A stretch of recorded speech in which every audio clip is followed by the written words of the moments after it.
ఛత్తీస్గఢ్ బీజాపూర్లో మావోయిస్టులకు మరో భారీ ఎదురుదెబ్బ తగిలింది. భద్రతా బలగాలకు మావోయిస్టులకు మధ్య జరిగిన ఎదురుకాల్పుల్లో మావోయిస్టు ముఖ్యనేత పాపారావు మృతి చెందారు. ఆయన మరణంతో నైరుతి బస్తర్ ప్రాంతంలో ఎదురుదెబ్బ తగిలింది. ఎన్కౌంటర్ స్థలం నుంచి 2 AK-47 తుపాకులు స్వాధీనం చేసుకున్నారు. పాపారావు కోసం నేషనల్ పార్క్ ప్రాంతంలో DRG, special task force, cobra force సంయుక్తంగా ఆపరేషన్ చేపట్టాయి.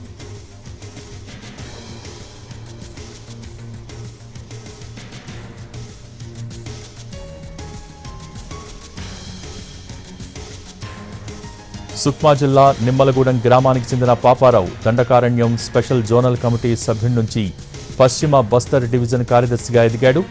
నక్సల్స్ వ్యతిరేక ఆపరేషన్లో కీలకంగా వ్యవహరించే DRG పాపారావును లక్ష్యంగా ఎంచుకుంది. అత్యంత కీలకమైన బార్సే దేవా సహా అనేక మంది మావోయిస్టులు లొంగుబాటు తర్వాత చివరి అస్త్రం మావోయిస్టు పార్టీకి వెన్నుదన్నుగా నిలుస్తున్న పాపారావుపైనే పడింది.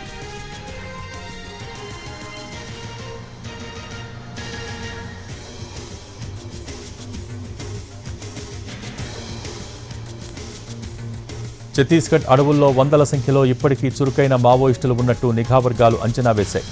మావోయిస్టులు సంచరించే బీజాపూర్ జిల్లాలో ఇప్పటికీ యుద్ధతంత్రంలో ఆరితేరిన సాయుధులు 100 మందికి పైగా ఉన్నట్టు అనుమానిస్తున్నాయి. వీరిలో కీలకమైన నాయకుడిగా పాపారావు ఉన్నారు. ఆయన అత్యంత ప్రమాదకరమైన ప్రభావవంతమైన వ్యక్తిగా పరిగణించారు. దాగుడు మూతలాడుతూ దట్టమైన అడవులు, స్థానిక నెట్వర్క్, తన పదునైన వ్యూహాలతో పాపారావు బలగాలకు చిక్కకుండా తప్పించుకున్నాడు.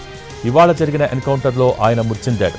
ఆయనపై 50 లక్షల రివార్డు ప్రకటించినట్టు వెల్లడిస్తున్నాయి.